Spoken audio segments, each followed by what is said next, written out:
Hi, this is Kipp McClurg. I'm here again today to talk about anxiety and how we can deal with that as people, as individuals, and how we've dealt with it as pastors. These last few months have produced a situation where all of us are facing a number of different anxieties, ones that we've never faced before. And so we've all had to sort of find our ways to adapt and discover and perhaps put a name to the things that bring us the most anxiety. I've told my wife that for me, the most difficult thing I've had to adjust to is what I call the witching hour. It comes right after dinner, and I have so often had a very active life with the church where we would have Wednesday dinners and meetings and trustee meetings and administrative board meetings, a lot of things that would go on in the evenings. And quite often in my life, I was excited when I had a chance just to be at home and by myself and in the quiet. And suddenly that is every night of the week. And so it becomes a difficulty for me to figure out how to manage those times and not get anxious without being able to go to plays or really nice long dinners together. It makes life a little bit more challenging. And so what I find with anxiety and my recommendations as a pastor that I apply to myself is, first of all, get as much sleep as you can. Find every which way to make sure that you get at least 8 hours of sleep. If you can't do that on your own, then I would encourage you to talk with your doctor or a mental health professional. A lot of folks are struggling right now with being able to get adequate sleep, and any human being who doesn't sleep adequately is going to end up in a state of anxiety. And so that's the rule number one.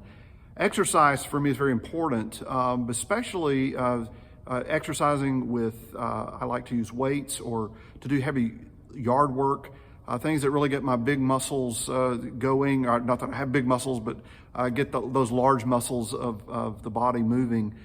Those help release certain chemicals in the body that reduce anxiety and stress, and for me that really is a helpful thing.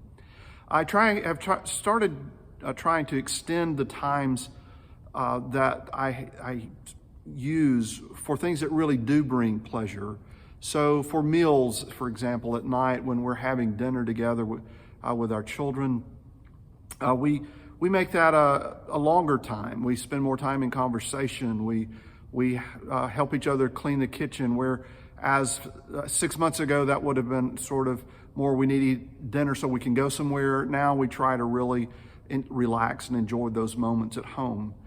I try to spend more time working in my yard because I enjoy being alone and in the quiet, and that seems to lessen anxiety for me. I have found that the conversations I have with people, I've started letting them extend. Whereas I may have other things that I need to get to, it may be possible to get to those at another time.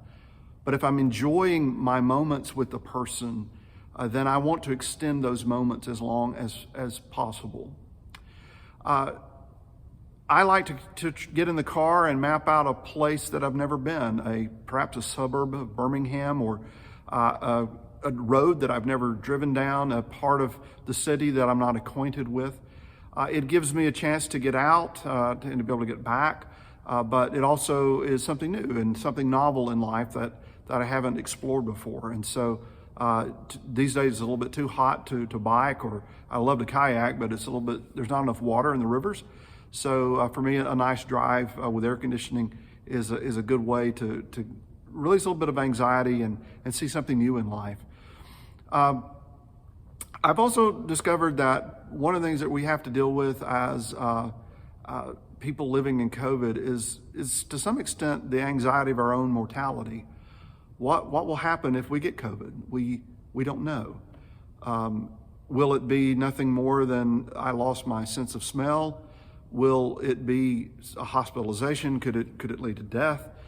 None of us know, and there's an anxiety to try to control as much of the world as we can so that we don't get exposed. But at the same time, the reality is there's a lot of things we don't control that would allow us to be exposed to something. And so I think we have to come to terms with the fact that I am a human being, and my life could be threatened, and I could have a long, hard illness, or I might not, but I think for me, I've just had to come to terms with that is a possibility in life, and I'm going to have to be comfortable with it one way or the other. And finally, I find prayers helpful, and particularly the serenity prayer, which says, God, grant me the serenity to accept the things that I cannot change, the courage to change the things that I can, and the wisdom to know the difference. There are many things that we can change and behaviors that we can control, but there's a lot that we can't. And so not being anxious over the things that we have absolutely no control over is pretty important. And praying God's help in having the strength to focus on something else is certainly an appropriate thing to do. Well, thanks for joining me today, and thanks for joining us through this series. And I pray that God's peace will be with you in the midst of all that we face.